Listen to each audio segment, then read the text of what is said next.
All right, little icebreaker for today while we let the room fill up a little bit more. Today's topic is 5 things you need to be doing now to get ready for 2026. But while we're waiting, a little would you rather? Would you rather go to a home? You're representing the buyer. Would you rather go to a home inspection where the buyer's father is present or the seller is present? Mm, that's tough. I was I just made this up this morning because I was like, man, I don't know what I would want. Funny thing is, I have an inspection today, and the father's probably going to be there. Yeah, you need to bring him a cage. Put him in a cage. Right, right. I'm gonna distract him, like, hey man, come look at this. What do you guys think? Seller's there or the buyer's dad's there? I I think think I'd It rather the depends on the seller. personality. I don't want to hear the it depends stuff. I want let's get something concrete. I think I want the seller there. I think I want the seller. I'd I'm with take the him. seller all day Probably long. seller. I would take the seller all day long because the seller's the one on the defense. The buyer's dad's on offense. He's looking to just rip that place apart. 100%. Yeah. All right, let's get going here. We're recording. Some other people will probably jump in. Um, TJ, you already got the list, but we're just going to kind of work down through it. We got 5 things on the list, and we can throw extra stuff on there, but I got them in a top 5 list, and they're in no particular order, but we're going to go from 5 to 1 because that's what keeps things suspenseful and keeps you guys here till the end of the call. Sound good? All right. A little marketing 101 there. All right, let's talk about this. We got 45 minutes. 5 things that you need to go into 2026 with. Number 5, social media plan. Right? Something online. It doesn't even need to be Facebook, Instagram. It could be YouTube, LinkedIn, whatever your social media plan is. Right? So we're going to spend about 5 minutes jamming on what could you be doing better with social media to make you either more memorable, top of mind awareness kind of stuff, or deeper relationships. So we got about 5 to 8 minutes to talk about social media. What are you guys going into 2026 doing differently on social?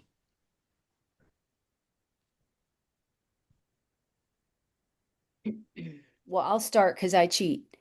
Yeah. Um, I hire that out for myself. And I mean, the stuff they produce for me is kind of basic. It's more like I'm not that much of an entertainer or a comedian, so I'm not that funny. But I just try to be more educational and informational.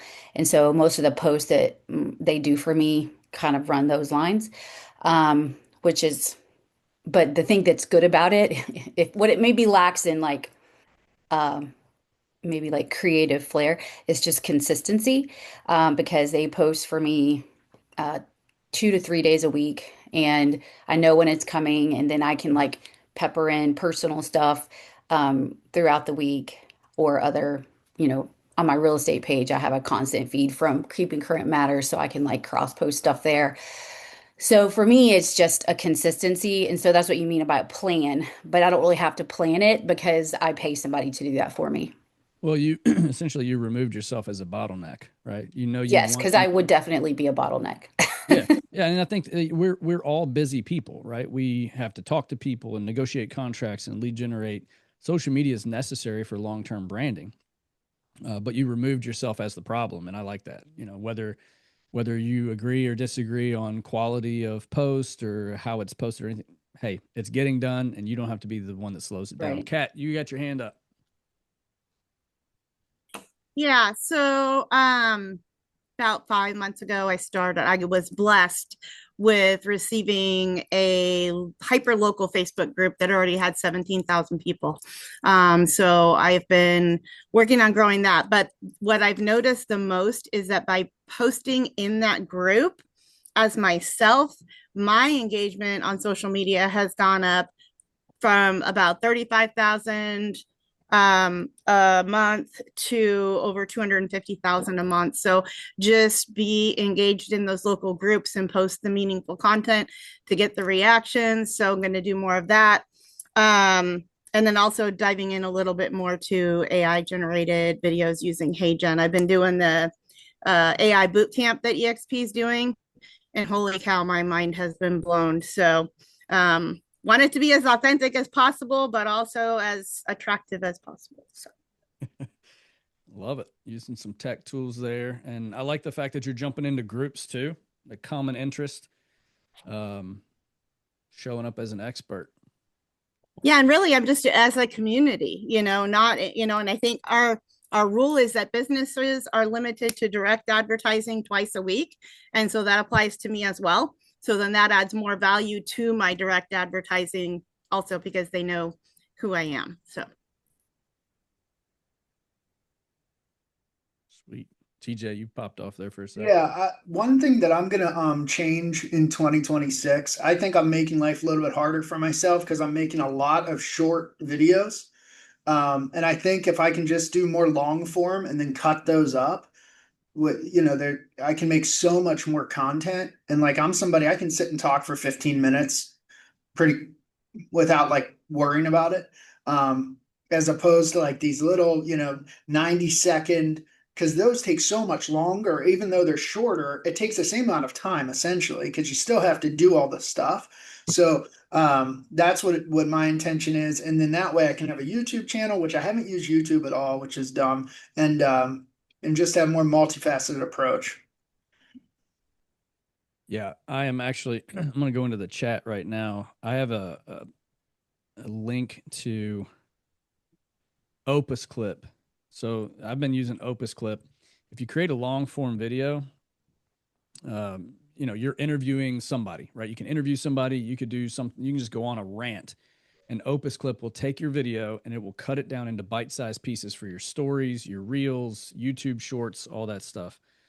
And it cuts all the work out of it. It puts the little words at the bottom of the screen, and it will literally just take your video and spit out 10 or 15 different videos, and it'll give you a score on there. And it's like, hey, we think that this one's the best quality for what you're trying to do. And then they just kind of go down in quality from there. So the links in the chat, if anybody is that AI based? Yeah. Yeah. It's not like it's not taking your face and putting a different face on there or anything like that kind of AI based. But what it does is it listens to the words that you're using, and it references keywords, and it says, okay, we think what you're talking about here is the most important on the subject. So we're going to take this little 37-second snippet of your video and we're going to rank it number 1, and we're going to put your words across the bottom. And then this one over here is very relevant too. We just don't think it's as relevant as number 1. So it ranks your videos for you, and you just download them and then you schedule them to post whenever you're ready.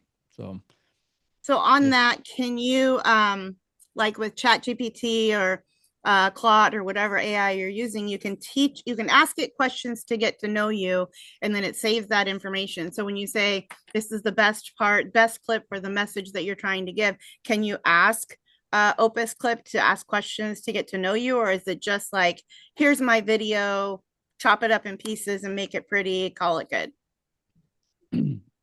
I'm under the impression that you upload your video and it takes what you're talking about and finds a good starting point and a good stopping point, and it creates little short form videos.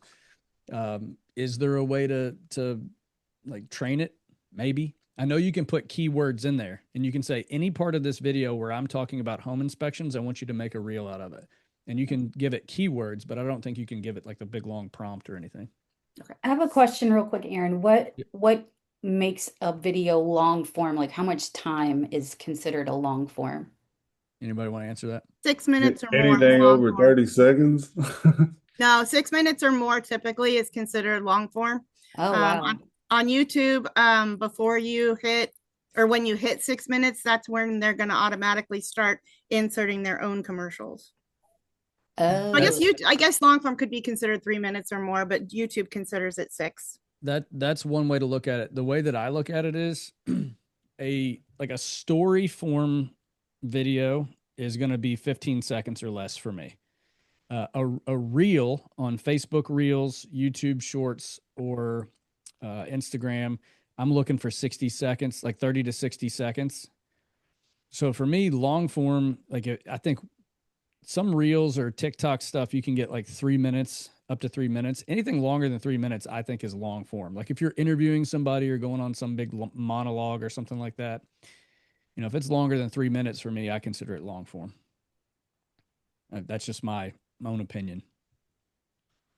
Okay. Anything else on social media before we go on to number 4? All right. Number 4 on the list. Go into 2026 with a database or a sphere of influence plan. So what would that mean? If we're going into 2026 with a plan for those two things, what is that?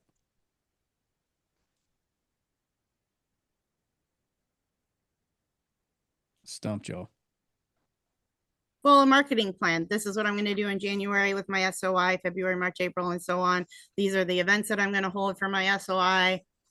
Just having a basic marketing plan like you would for your farm or whatever other marketing things you're doing. Have a plan for your SOI. Yeah, love it. So database and sphere of influence. What client events am I doing? Am I doing an Easter thing? Am I doing a back to school, 4th of July? Am I in a parade? Like, what am I doing? Am I sending out any direct mail? Do I send out a monthly newsletter? Am I sending out email or direct mail? How am I reaching out to the people who already know, like, and trust me to keep top of mind? What value am I adding by doing that? Am I sending out market reports? Am I putting them on some sort of campaign where it sends them their home value analysis every 2 to 4 weeks? Like, what am I doing? Right. Well, what if you also just told yourself, am I going to get into my database and I'm going to spend 2 hours a day in my database? That could be it. Like, 'cause Simple. I would say most people don't go in there once a week and spend an hour with their database recategorizing things, thinking about, Right. oh yeah, this person just had a baby, I'm going to give them a call, whatever. They don't do that. Even 1 hour. If you just said 1 hour a day, I'm going to get in my database. I'm going to look at it. I'm going to send texts. I'm going to make some calls. 1 hour a day would change your life, I think. That would be a lot I think more. you still need a plan. Like, what are you going to do? You know, because like some people, they put the names in there, but they don't really do anything with it. So, okay, the first thing I'm going to do with my database is I'm going to go in and set it up so that they can receive their monthly market valuation. Do I have an email for them? If not, let's get that, you know, set up specific tasks and goals within touching your database. So I agree with that, but I think I'm saying that from a point of you can have a great plan, but if you don't know what's in your database, I mean, the more agents, the more, even myself, if I have 12,000 people on my database, I don't care if I have a plan to send stuff to people. If I don't spend an hour in there talking to them, it doesn't do me any good. So I'm kind of on that rant right now because I think a lot of people just don't even look at it. And then you got to make sure it's like correct or that you have one if you're newer, etc. So yeah, I agree with you, but I think I'm just like heavy hitting on that one step that like has changed my life this year. Mm-hmm. And I've been doing this a really long time. And honestly, that's been the game changer to get my transactions up by spending an hour in it every day. Well, I Okay, think so you guys are talking about the same thing. Like, Yeah. Michelle, you're closer to the Yeah. the nucleus of the whole thing, right? It is Yeah. just building a habit and forming a belief that Yeah. this is your business. That these people already know you. They will refer you business if they remember you. Just go spend some time with it. Figure out, okay, I need to recategorize people, or Yeah. I need to you know, update some names and addresses and just reach out and check in. Like, you're closer to the nucleus, the basics. Kat, what you're talking about is the same thing. You're just talking about the how, not the what. And then Michelle, do you have your SOI categorized as like your A's, your B's, your C's, or do you it within your database, or are you just going with it? Like, because hopefully we're all touching our A's no matter what every time. So to me, what I'm thinking is how am I going to engage those C's a little bit more? Those people who went through the IDX and searched for a house, you know, 2 or 3 months ago and haven't responded to my touches, things like that. I do think that that's part of it because, you know, I agree. I think that, you know, you'd spend a lot of time, even just a simple thing that goes out to everybody that says, hey, how are you doing? Like, oh, hi. I mean, you know, that would be really great. It doesn't have to be, I think my whole point is nothing has to be special or elaborate. It can be a simple thing that goes out to everybody that says, hey, and just re-engaging, but then going back in and touching all the hot ones, which are the A's, but then making sure that you are going back, like if you were setting up a plan, I would set up a plan to touch the hot ones, but make sure that you don't forget about the ones that were back Yeah. 120 days because they're the hottest. And then touching on some of the people that are older is that we tend to get really just one track on like what's the hottest thing Yeah. and forgetting about the other things that are in there. So if you could just get a plan on like just touching those few things each day, just not making it real elaborate, but like you said, with A, B's, and C's, and do those each day, every single day, few A's, few B's, few C's. I think that if you did that every day for the whole rest of this year for 6 months, your life would be changed. Awesome. Thank you. Database sphere of influence plan. Does anybody want to elaborate or add on to that? I think that little piece of the conversation right there was good. Just getting in touch with people. Here's a little piece of advice for the people who feel like the only way to nurture a database is to call or text, right? And, a couple of friends on this call right here have some rock steady client events, good ones. So when they reach out to their people that already know, like, and trust them, they're inviting them to something cool. It's not like, who do you know that needs to buy, sell, or invest in real estate that I could call today? It's not like that, infomercial phone call. It doesn't have to be hard. Oh my God. Can I just tell you a really quick story? Okay, I Let's have to go. interrupt really quick because this is a really good story. All right, this is really funny, and you guys are gonna like be like, "What?" I was sitting on my couch this weekend, and I get this phone call, and I look at my phone. I'm like, "Who is this guy?" Like, I've recognized this number, but it's been like, got to be years since I've seen this name. Where is it from? And I pick it up, and it says Master Plumber on it, and I'm like, "Master Plumber? Who is he?" This guy was a plumber I had 20 years ago, you guys, when I lived in the state of Virginia 20 years ago. And he's calling me, he's calling on me, and he's saying, "Hey, I really want more business in this county. Just wanted to check in with you to see if you were, still doing real estate." Now, listen, if that didn't hit home, I don't know what did. 20 years ago, a plumber is reaching out to touch on business to see if I'm still in real estate. We had the best conversation, like, "Oh my God, haven't heard from you in years." But yeah, still keep in touch with some of those people. Now, how bad does that make you feel when you realize that you can go that far back in your database and re-engage somebody, and this guy who's a master plumber is doing it? So I wanted to put that out there because I thought that was unbelievable. Yeah, we won't call people that we haven't talked to in 5 years because we don't have anything to say to them. It's just a call and catch up, right? Right? I was Crazy. surprised. My coach challenged me. I had a drive over Thanksgiving, and he was like, if you're safe and comfortable, can you make calls while you drive?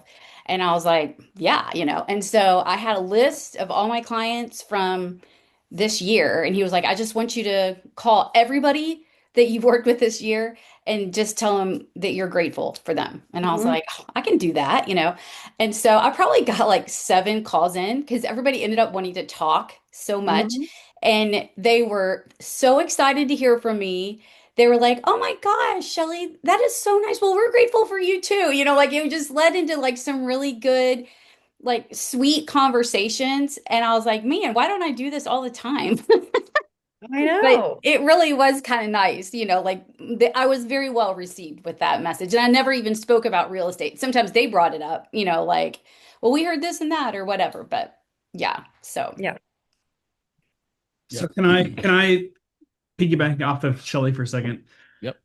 The last thing that you said, I think, is what most people fail to do, is they'll find success in something and then they'll never do it again. Yeah, that'll be me.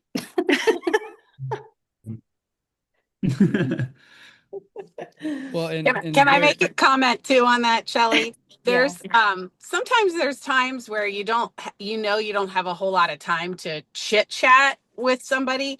So sometimes I'll send little video messages where I just say like, "Hey, I'm checking in. I wanted to tell you," like exactly what you said. I have a client who has steadily referred me somebody every year, 1 client a year. So I call her my real estate cheerleader. So I will and I know there's times she's busy too. So I know there's times we can't have a chance to talk on the phone. So sometimes I'll send her like a video and then just say, hey, I'm checking in. I want to let you know how grateful I am. You're like my biggest cheerleader and I love it and blah, blah, blah. So sometimes if you guys don't have time to do a call, do a little video and send it to them because it's still personalized and telling them you're thinking of them. Yeah. That's a cute idea. All right. I know I'm not on here like video, but this is Aubrey. I have picked like a certain amount of people each month. So I have like group A and group B, and I'll send like VIP boxes that just kind of relates. Like it's like a little gift or different stuff inside of there. And instead of pop buys that take up too much time for me, I simply mail them. And like I do it every month. So like my like top A people, let's say I have like 24, it's working its number up, but I'll send like 12 to 25 one month, one group, and like 12 to 25 the other month. So like 6 times a year, they're getting something very specific, like a gift from me. And I think it costs about, I don't know, the stuff I put in them, maybe $8 a piece total, but like I consistently get referrals from those people. So Aubrey, are you stuffing them yourself or have you subscribed to a company? What are you doing? I do it myself. Doesn't Okay, take me long at too. all. Yeah, me too. Okay. The big takeaway is if you don't schedule it, it won't happen. And I think, Right. we all have these ideas. We know what to do, but why don't we do it, right? You make 10 calls, you tell your whole team, this is the greatest thing. It felt so good. I need to do this all the time. And then we lose it. So like, one thing that we really push on is it's got to be on the calendar. That's client events. So we've got our client events for 2026. And I'm not just talking about events. That's really the wrong term, but client touches. Right. So if that's mailing, if that's calling, if it's all on the calendar. So like if it's not there, and this is so KW, you know what I'm going to say, if it's not on the calendar, it doesn't exist. And it's true. You won't do it. I promise. If you're just winging it, you won't do it. 100%.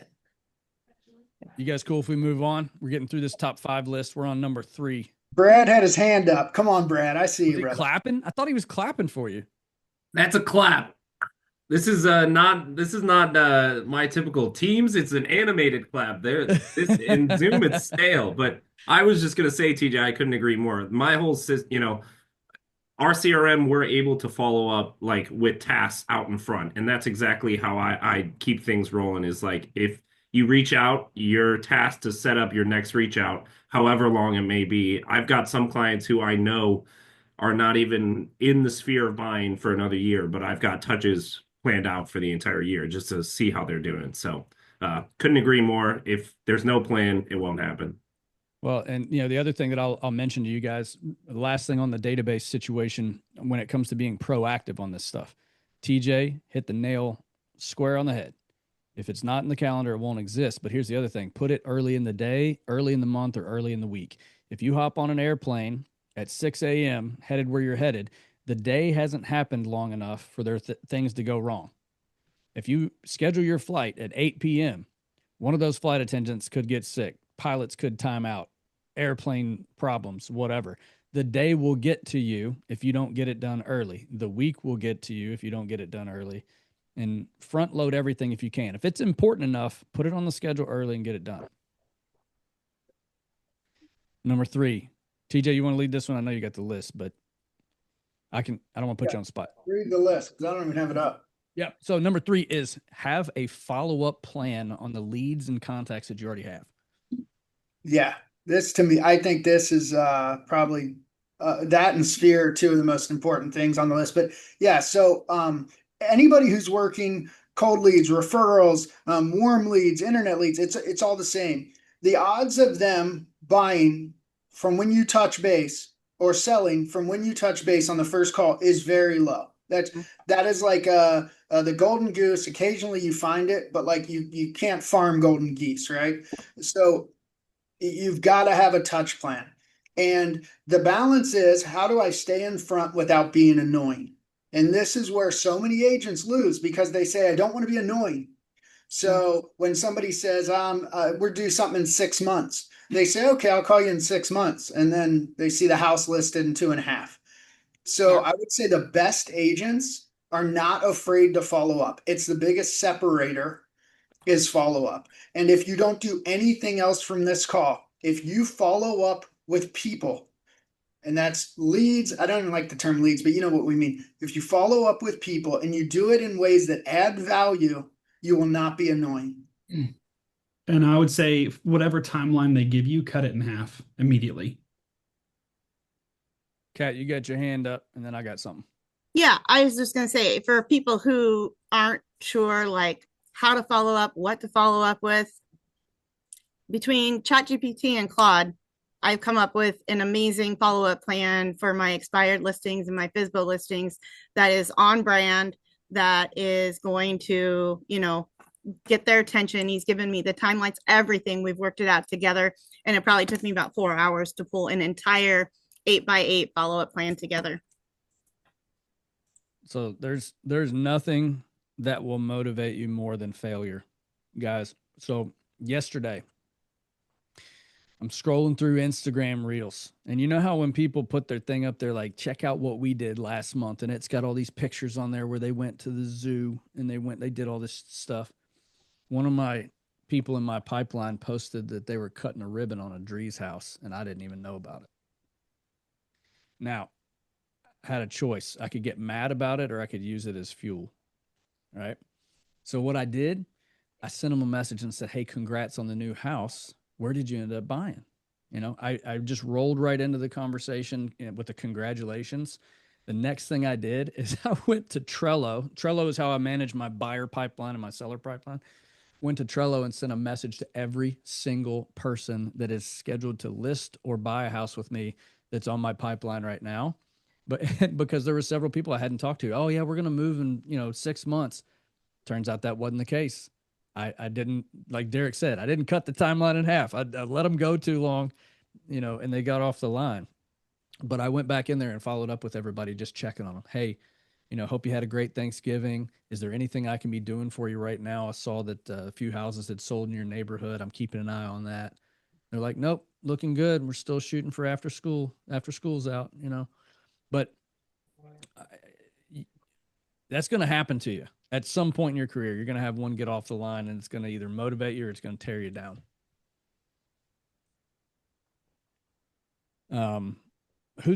See here, TJ goals to never hear it was a whirlwind or it just happened fast. Oh, yeah. Yeah, they stop into an open house and they just happen to write an offer. Didn't want to bother you on the weekend. Yep. Does anybody have a rock solid system for follow-up? Just like you're just a bulldog, or you got something that does it for you? Couple key principles. If you got somebody looking to buy a house, even if it's 6 or 12 months down the road, send them listing alerts from the MLS or from your website. Make sure that they're getting something on a periodic basis that never lets them forget that you're their agent. The other thing that I'll mention, this is more on the lead generation side of things. If somebody's looking for a house and they're looking to move in 6 months, not only are we doing what Derek said, we're cutting the timeline in half, but when we follow up with them and say, hey, just keep me in mind if you have any friends or family who are also looking to buy a house. I'd love to be able to work with all of you, especially if they're as cool as you are. Right? The reason is because you guys know that reticular activator situation where if you buy a black pickup truck, you start to notice there's more black pickup trucks on the road. Well, it's the same thing. When you start shopping for a house, what do they start to see? They see more signs in yards. They start hearing conversations around their workplace that other people are looking to buy or sell houses.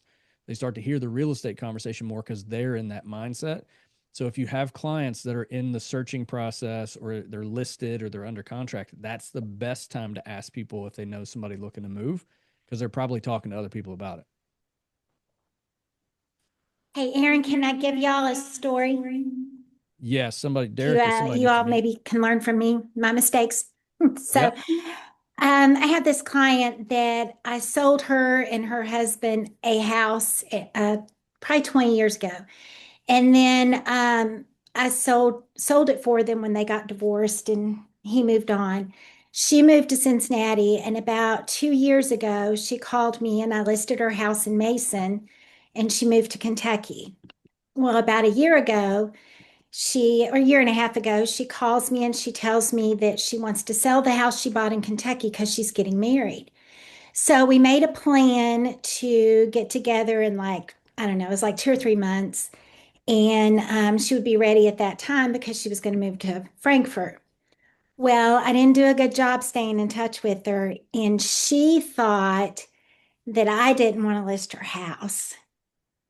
So she listed her house with someone else, and I saw it pop up on the market, and I was heartbroken. I was like, what on earth? Well, all of a sudden, one of the agents on my team sells it. And and I reached out to her when I saw it listed and wished her luck and, just was nice and everything. And then the day that she actually closed in my office. And I went into the conference room, gave her a hug, congratulated her. And she said, I'm so sorry I didn't list my house with you. I just thought maybe you were too busy for me. And I was like, oh my gosh, I'm never too busy for you, and all this stuff. But I said, but I'm so glad you got it sold, and I'm so glad Jess sold it for you. And, we had a great conversation. And I sent her some cookies and congratulated her on selling her house and she bought a condo. Congratulated her on buying the condo. And she called me back last week. She's now not getting married and she wants me to list her condo. So I'm going out next week to list her condo. So sometimes we mess up and we don't do what we ought to do, but I think being gracious is probably the best thing to do. I find it interesting, Diana. You didn't blame her. No, it was my fault. I mean, obviously, she needed more hand holding than I thought she did. And she just perceived me as being too busy for her, and I felt horrible that I made her feel that way. That is a strong lesson right there, because I hate hearing clients say, well, I didn't want to bother you. No, I wake up every day unemployed. Please bother me. I need you. All right. It is 10. Go ahead, TJ. Sorry, I apologize. Yeah, sometimes clients also think that you only do high-end listings. We've had this happen where they're like, oh, you probably don't even want to list my house. So I do think it's important on your social media to show all price points, just so that you reinforce, like, we help everyone. Yep. Perception, whatever you think your perception is, may not be the way they perceive it. So you've got to be in touch with people to set the record straight. Next thing, number 2, having a growth plan. Okay. A lot of times as agents, we fail to take action on things because we don't fully understand the thing.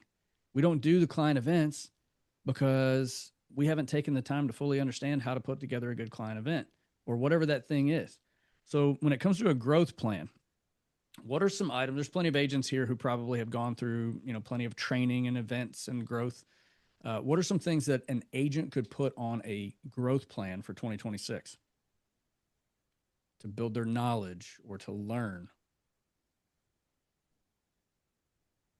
How about you show up to all 52 momentum calls? That's a good part of your growth plan. I'm going to get better. Go ahead. What'd you say, Brian? I said I'm going to get better at showing up for the calls, man. You made it today. I did. There you go. Kat. So I think if you belong to any large groups, like my upline, part of my upline is Impact or Honey Badgers, those kinds of things. They do the same thing, a Monday morning momentum call. If you're a girl and you're in Girls with Grit Collective, go ahead and join their Monday morning momentum calls as well. Liz Brown does one. So whether it's ours or someone else's, just get engaged in those groups that are a part of your organization or your Girls with Grit group, whatever it is. I tell you what, would it be helpful if the Momentum Network here, if we put together a book list of powerful books that some of us have read that have really impacted our business? Yeah. All right. As long as start they are Absolutely. available in audio book too. Oh, Amber's like, I'm not reading anything unless somebody reads it to me. I can't do it anymore. I fall asleep reading now, so I have to listen to it. Just read when you wake up in the morning and you won't fall asleep. that's what I do. I need the paper so that I can highlight and make notes and asterisk things that are really important. Tell me you're a high C personality without telling me you're a high C personality. I think for growth, it doesn't necessarily have to be volume and transactions. I mean, I think that's where most people think it has to be, is I want to grow in more volume and transactions and make more money. But what if it was growth in your time at home or your time with your family? Like, how can you do the same amount of business, but do it more efficiently? Yeah. And like growth for the sake of this call, I was leaning more on like, there's always a gap of knowledge or mindset or something, right? The mindset gap is I'm not ready. I'm not capable. I have these limiting beliefs. The gap in knowledge is I want to do this. I just don't know the steps on how to get there. But that's the growth that I was talking about. But what Derek mentions too, is it's like when you set your goals, it doesn't have to be, I want to make this much money and do this many deals. It could be like, I want to do the same amount that I already did. I don't want to grow there. I want to grow as a husband or a father or a wife, or I want to grow spiritually. That could be part of your growth plan too. It doesn't have to just be business related. What about, Shelly, you hired a coach this year. Has that helped you grow? Definitely. Yeah. In lots of ways. It's expensive, but and it's kind of hard to like track like an ROI. Like I can't necessarily say like I'm selling so many more houses than I was before he came around, but I definitely feel like I have improved my mindset. I have been able to better vision how I want my life to be in regard to, like what Derek just said. Like I try to live with the margin in the vision more than my work. And that keeps me motivated to do what I need to do. And um, so yeah, like I think it's definitely given me more of a entrepreneurial business mindset working with the coach, and hopefully I can continue growing in that way. Yeah. I got a thing I wrote right here on my whiteboard. You guys can't see it. But I wrote down, find something to fail. And I had that conversation with my daughter. My son, he's 8. I don't think he really understood it. All he really thinks about is Pokemon cards right now. But I had this conversation with Olivia, and I said, hey, look, 2026, I want you to find something that is difficult, but it interests you. And I want you to lean into it and knowing that it's going to be difficult. And I want you to attempt it, and I want you to get good at this thing through 2026. So this weekend, she's in a hip hop dance class, right? So she had her recital this weekend, yesterday. She comes home last night. We had this conversation like 2 weeks ago about finding something to fail. And I heard her in the car talking about how she wants to do this jazz tap ballet class. And she was struggling with the fact that she's never put on tap shoes. She doesn't know any of the movements. She doesn't know the things that the other girls in class are already going to know. She comes home last night and she said, Dad, is the jazz tap and ballet class, would that be considered me trying something that I could possibly fail at? I said, absolutely. Like, because you know a little bit about it, but you don't, like, you're not confident at it. So if it scares you, then it's absolutely something that you should do. So that's a little story about an 11-year-old. Like, what about you? What's the thing in your business that it interests you? You've been wanting to try it, but you're scared to do it because you don't have all the tools. You don't have the knowledge base yet. So that little thing right there, use that, whatever that thing is whispering to you right now, put a growth plan around that. Who can you surround yourself with who already understands that at a high level? Who has built their business on that before, who can show you the ropes and tell you how to avoid certain obstacles? Like that's my idea of a growth plan. I also would say like put some priorities together. So like, if you're doing a $50 million business and your marriage is in shambles, like don't focus on the business right now. Focus on the marriage, right? And like for me, this is something that having a coach, same coach with as Shelly, is finding the gaps in life and not just focusing on business. Because if I'm happy at home business takes care of itself. When I'm doing great at business and I don't see my daughter, that's not the life I want. So like, think a little bit bigger so that you can set goals that are going to change your life, and business will change with that. So good. And the last one, vision. We talked about this, what, two weeks ago? We talked about clarity, vision, having some sort of sights set on what you want to build. And I'm not talking this vision thing. This is not about what goal you want to hit. I want to hit $100,000 or I want to sell 36 homes next year. That's not the vision I'm talking about. DJ, the vision, you and I know this. We talk about vision a lot, right? What are we building? You know, when I think about vision, I'm thinking about the thing that gets you out of bed in the morning that like really fires you up. For me, it's helping other people, whether it's buyers or sellers or real estate agents, find their potential. We know that you're muddling through, you're treading water, not really sure who to turn to. And then when you, the agent, show up in somebody's life and their world lights up because you did something for them that they didn't even know was possible, that could be your vision. Could be something like that. You know, if owning the Lambo or the Rolex is your vision and that's just what gets you going, that's what makes you happy in life, you know, then there's your vision. But we talked about this a couple of weeks ago, and it's manifesting, right? It's not just seeing it and thinking about it. It's go in your head and walk through a day in the life having realized your potential and your vision. Like, see what it's like. Go touch your dreams a little bit. Where's Amy Z at? Is Amy still on here? She knows about Ed Milet talking about going out there and just, you know, get close to your dreams. Go touch them. Visualize what it's like. Purpose. Are you in business? Like TJ, you know, we're in a very similar part of life where we got kids, and, you know, what did Wes say to you one time? She said she wishes she was one of your clients or something. Yeah. I was at a dinner table. I took a phone call and she said, I wish I was a client. And it still rocks me to my core.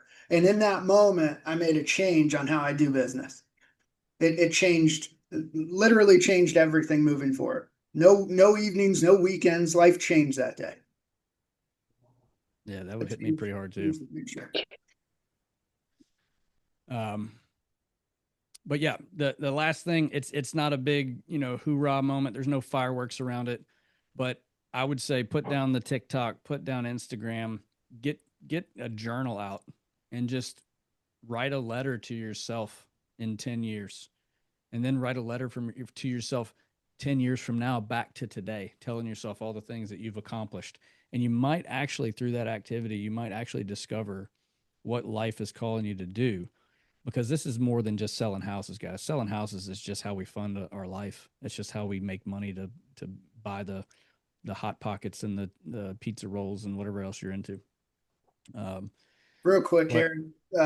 One analogy that I think is valuable is like when we think about a builder. So if you want to attract people, right? So be it team members, be it people that are gonna help you, reinforce you, support you, build kind of a tribe of whatever you want it to look like. So if you're a builder and you say, hey, I'm building a building, and people say, oh, tell me about it. And you're like, I don't know, but it's gonna be a building.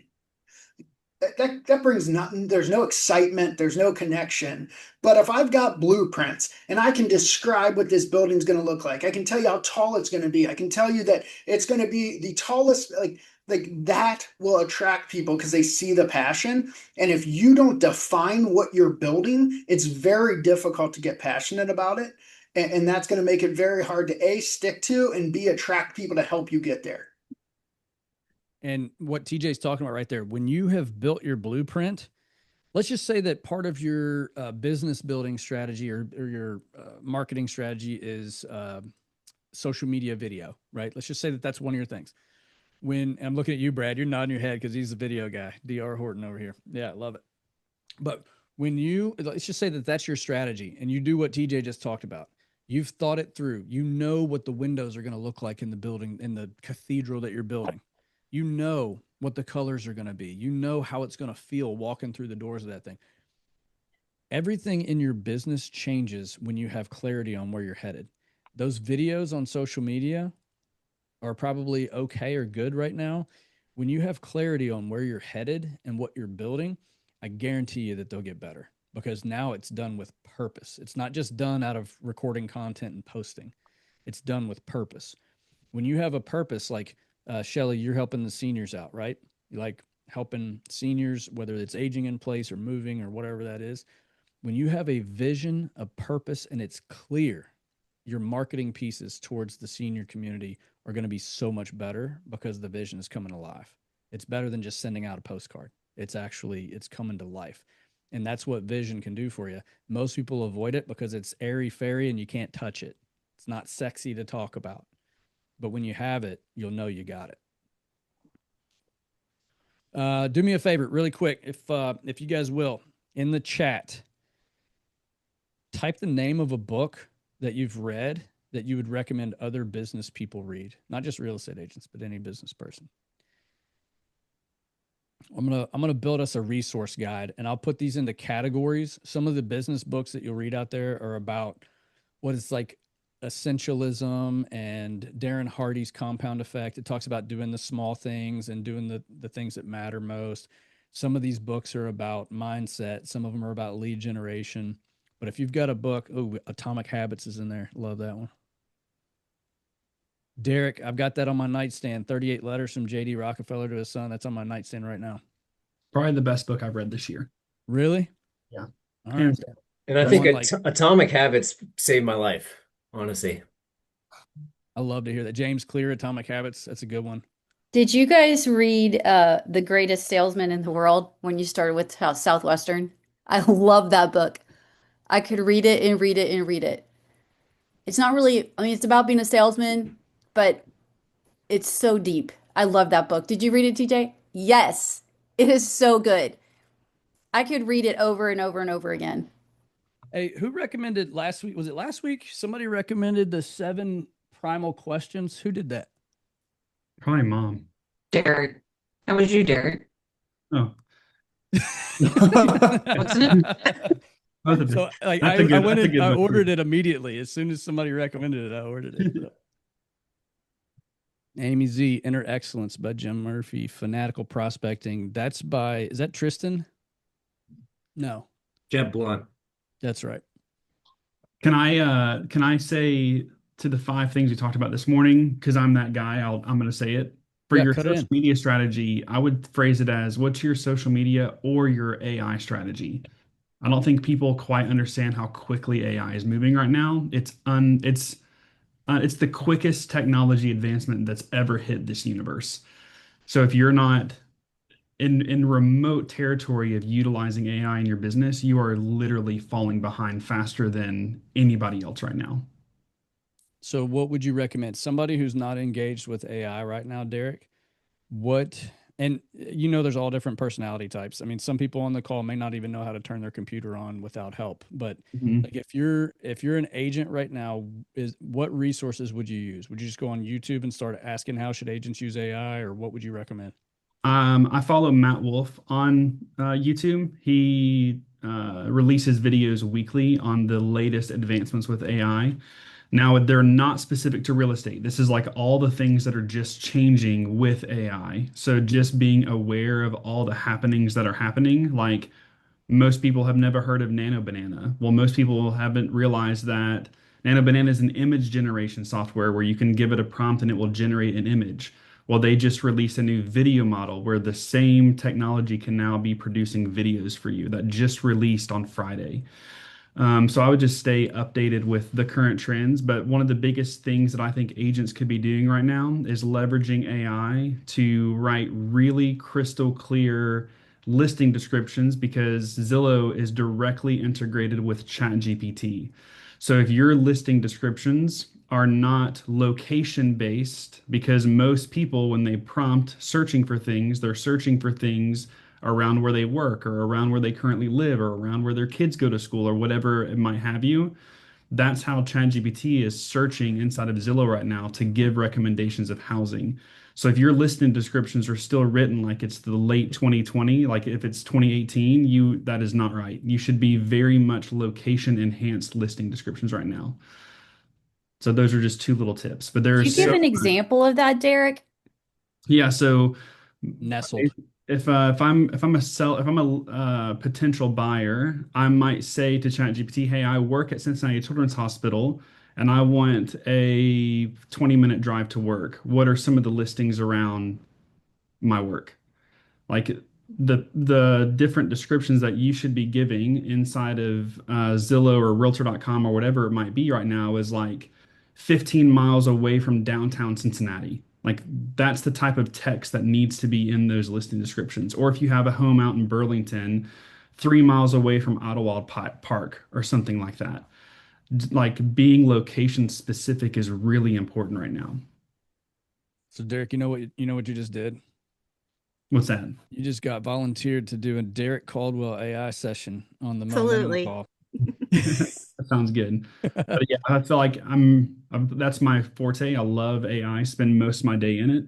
And if you don't have an AI strategy going into 2026, I promise you are going to be playing from behind. There's so like I firmly believe that a 20-year-old or an 18-year-old can come into our business and completely dominate using AI right now and be a sole agent and do way more business than what we ever can. So I just had I had a thought and then I corrected myself. Okay. So the first thought that I had was I think of a lot of agents who are still working on building the skill of learning how to do their database, how to organize things. They're still learning the skill of how to talk to buyers and sellers. And then they've not yet gotten consistent with these things. So there's the skill, and then there's consistency around the skill, and then there's working this up. And I thought, well, I think that agents should work on skills and all that before they start diving into AI. And then I was like, hold on a second. Nope. It's not either or. It's both. It's use AI to help you learn the skills. It's use AI to help you become consistent and put a plan together around this. So Derek, you and I will talk about when that AI session will be for the Momentum Call. We can do that. You don't have to be an expert in AI. You can ask AI, whether it's Grok, Claude, ChatGPT, "Hey, I'm trying to do this. Walk me through the steps on how to do it." And sometimes it's a battle. But I mean, what's the number one question we get asked all the time is how's the market? And most of the time we give the answer on how we are doing in the market. We're not giving the answer on truly how the market is doing. I mean, we can export the whole entire MLS, Cincy and Northern Kentucky. We can upload that as a CSV to Claude, to ChatGPT, and start having a conversation about it. And wouldn't you think that'd be a powerful video content to create or powerful like information to share? Absolutely. But no one's doing it. So, well, some people are doing it. Well, guys, this has been a great call. I love the conversation that we've had. All 5 of these things are necessary in your business. Pick the one that means the most to you right now, the one that you need to grow the most at. Yeah, just stay tuned because it sounds like Derek's got something up his sleeve, or he doesn't yet, but we'll get it going. Derek can talk about AI in his sleep. He doesn't need to prepare all for day. it. If you guys had another hour, we could just start now, but that's not going to happen. So don't take your foot off the gas pedal, guys. Think about all the agents who are sitting back on their heels, letting their clients call other agents, stopping into other people's open houses. Don't let your foot off the gas pedal. Follow up, put a plan together, keep the train rolling. Let's keep the momentum going through Christmas, through the end of the year, right on into next year. We'll see you next Monday, 10 o'clock. Have a good one, guys.